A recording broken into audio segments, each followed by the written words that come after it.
Hello, this is Tom Fame, and on the 21st anniversary of the OLPH Haiti Project, a summary presentation was given. It's been recreated for you here in video form. Enjoy. This is the story of a journey.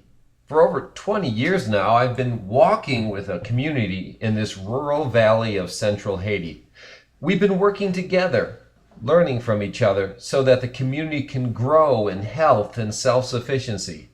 To accomplish this, we've used a different approach. Before starting this project, I'd been on several medical mission trips. You know the typical formula. People line up and are given short-term treatments using whatever meds you brought down. This is the disaster model of foreign aid. Afterwards, nothing long-term in the community has changed.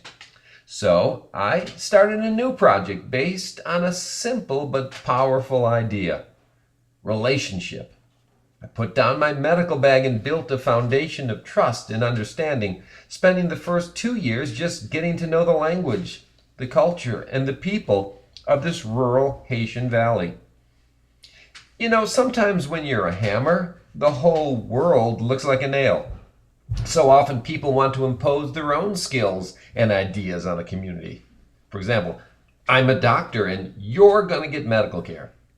But we allowed ourselves to be guided by the community, listening and working with them, not forcing things on them. Well, through these initial encounters, I found that with all of their problems, their desire was to improve education. They wanted schools for their children, education even more than healthcare. So we paid local workers to build 3 schools like this one on top of Mont Michel.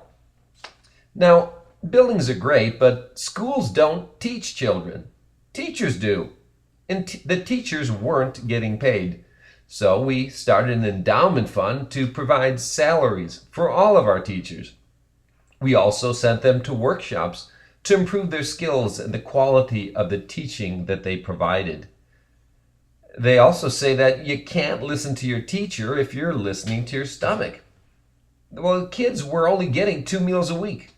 So we hired local women to provide a nutritious lunch for each student. All of these things together have increased our passing rate on their national exams to over 100%. Well, education, nutrition, these are the foundations of good public health. And it became clear that the people instinctively knew this. But so was clean water.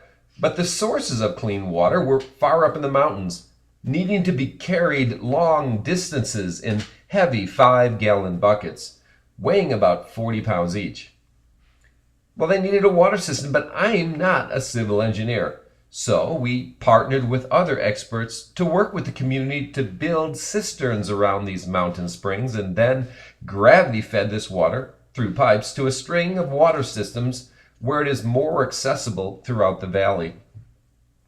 From this knowledge, we learned how to build our own water system, but held some local meetings to understand how this spring had been used in the past. With this information, we built in a clothes washing station and hired Nason, our water boss, to watch over the system's running and to keep it secure. Public health seemed to be a major theme, so I earned my MPH from Johns Hopkins and began implementing a primary health care model to build on what we'd already accomplished. We began by holding small focus groups to gain even more information and to encourage community involvement. One summer, we sent our students out into the community with questionnaires to gain local health and census data. This locally collected data was trusted by the community and was presented at meetings where people could begin working on solutions. These are important components of any primary healthcare model. Now, through this process, a unique problem was discovered. There's no law enforcement, and people were getting hurt or killed, settling unresolved conflicts. So they agreed upon a solution using trusted local arbitrators to settle disputes in each rural zone. This has decreased injuries from these assaults significantly. They also wanted jobs, other than subsistence farming. So together, we made a list of needed goods and services, sent local young people to vocational and professional schools, and set them up in businesses. These young people are becoming the future leaders of this community. Some examples of businesses we set up are that they grow corn and millet. So we built this grinding house run by Laik in yellow, with the profits going to local projects. Our agricultural man, Luxon, has started a 200 hen egg cooperative with plans for a fruit nursery. Now, please note that a strong economy is linked to good health.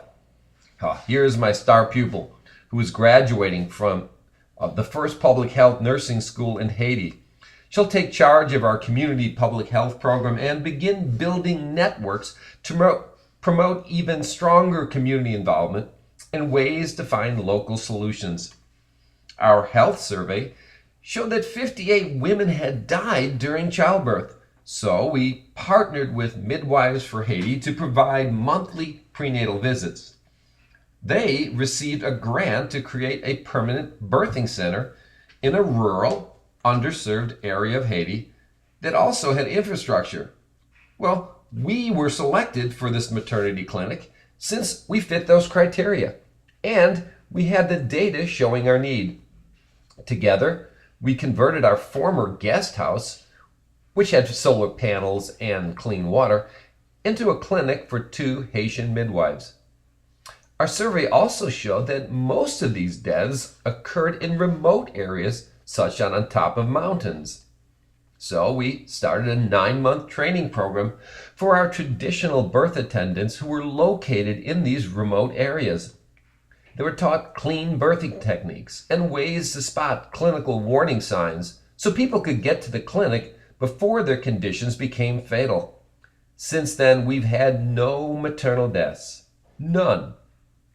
So, in conclusion, by building relationships and unleashing the human potential of a community, things can change for the better. People power is the only source of sustainable energy that a community has. So, working together, we are building something that will last. Thank you.